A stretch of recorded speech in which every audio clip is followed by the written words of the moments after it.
పూర్తి వివరాలకు చదవండి రేపటి అక్షర శిల్పం దినపత్రికలో.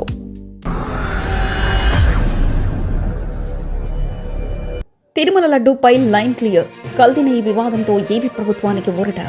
కమిషన్ ఏర్పాటుపై సుప్రీంకోర్టులో సుబ్రహ్మణ్య స్వామి సవాల్. దినేష్ కుమార్ కమిటీకి 45 రోజుల గడువు.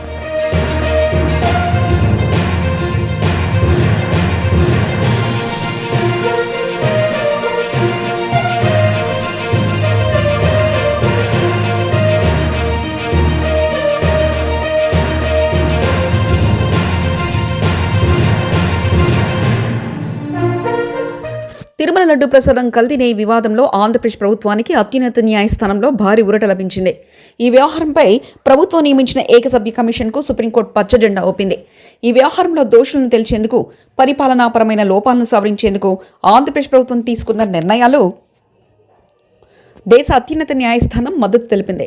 రిటైర్డ్ ఐఏఎస్ అధికారి దినేష్ కుమార్ నేతృత్వంలో ఏకసభ్య కమిషన్ విచారణను సవాల్ చేస్తూ దాఖలైన పిటిషన్ను కొట్టివేస్తూ సుప్రీంకోర్టు కీలక తీర్పు వెల్లడించింది. చీఫ్ జస్టిస్ సూర్యకాంత్ మరియు జస్టిస్ జోయ్ మాల్యా బాగ్చీలతో కూడిన ధర్మాసనం ఈ కేసును విచారించింది. మాజీ ఎంపీ సుబ్రహ్మణ్య స్వామి వేసిన పిటిషన్ను విచారించిన కోర్టు కీలక వ్యాఖ్యలు చేసింది. రాష్ట్ర ప్రభుత్వం ఏర్పాటు చేసిన ఏకసభ్య కమిటీ విచారణ సుప్రీంకోర్టు పర్యవేక్షణలోని సిట్ విచారణను ప్రభావితం చేయదని, ఇది ఒక ఓవర్ ల్యాపింగ్ కిందకు రాదని చెప్పింది. ఏకసభ్య కమిషన్ ప్రధాన ఉద్దేశం టీడీటీలో నెయ్యి కొనుగోళ్లు, టెండర్ల ప్రక్రియలో జరిగిన పరిపాలనాపరమైన లోపాలను గుర్తించడమని, ఇది కేవలం వ్యవస్థను చక్కదిద్దే ప్రయత్నమని స్పష్టం చేసింది. సిట్ తన విధులు తాను నిర్వహిస్తుంది, ఏకసభ్య కమిటీ తన పరిధిలో తాను పనిచేస్తుందని, ఒక కమిటీ దర్యాప్తు మరొక దానిపై ప్రభావం చూపదని తేల్చింది. శ్రీవారి లడ్డు నెయ్యికి కల్తీకి సంబంధించి గత ప్రభుత్వం తీసుకున్న నిర్ణయాలను విశ్లేషించడానికి ఏపీ ప్రభుత్వం రిటైర్డ్ ఐఏఎస్ దినేష్ కుమార్ నేతృత్వంలో ఒక కమిషన్ను ఏర్పాటు చేసింది. గతంలో నెయ్యి టెండర్లకు సంబంధించి నిబంధనలు ఎందుకు సడలించారు, ఎవరి ప్రయోజనాల కోసం టెండర్ నిబంధనలు మార్చారు అనే కోణంలో ఈ కమిటీ విచారిస్తుంది. సిట్ నివేదికలోని సాంకేతిక అంశాలను పరిశీలించి పరిపాలనాపరమైన ఎవరెవరిపై చర్యలు తీసుకోవాలో ఈ కమిటీ సిఫార్సు చేస్తుంది. ప్రభుత్వం ఈ కమిటీకి 45 రోజుల గడువు విధించింది. ఈలోపు పకడ్బందీ నివేదికను సమర్పించాల్సి ఉంటుంది. ఈ కేసులో మాజీ ఎంపీ సుబ్రహ్మణ్య స్వామికి చుక్కెదురైంది. సుప్రీంకోర్టు ఇప్పటికే సిబిఐ పర్యవేక్షణలో సిట్ని ఏర్పాటు చేసినందున రాష్ట్ర ప్రభుత్వం వేరే కమిటీని నియమించడం చెల్లదని ఆయన వాదించారు. ప్రతివాదులుగా ముఖ్యమంత్రి చంద్రబాబు, టీడీపీ, కేంద్ర ప్రభుత్వాన్ని కూడా చేర్చారు. అయితే నేర పరిశోధన, పరిపాలనపరమైన విచారణ వేర్వేరని ధర్మాసనం స్పష్టం చేసింది. ఆయన పిటిషన్ను తోసిపుచ్చింది. సుప్రీంకోర్టు తీర్పుతో ఆంధ్రప్రదేశ్ ప్రభుత్వానికి రాజకీయంగా పెద్ద బలం చేకూర్చినట్లయింది. ముఖ్యంగా కూటమి ప్రభుత్వం ఈ వ్యవహారంలో పారదర్శకంగా వెళ్తుందని చెప్పడానికి ఈ తీర్పు ఒక ఆయుధంగా మారింది.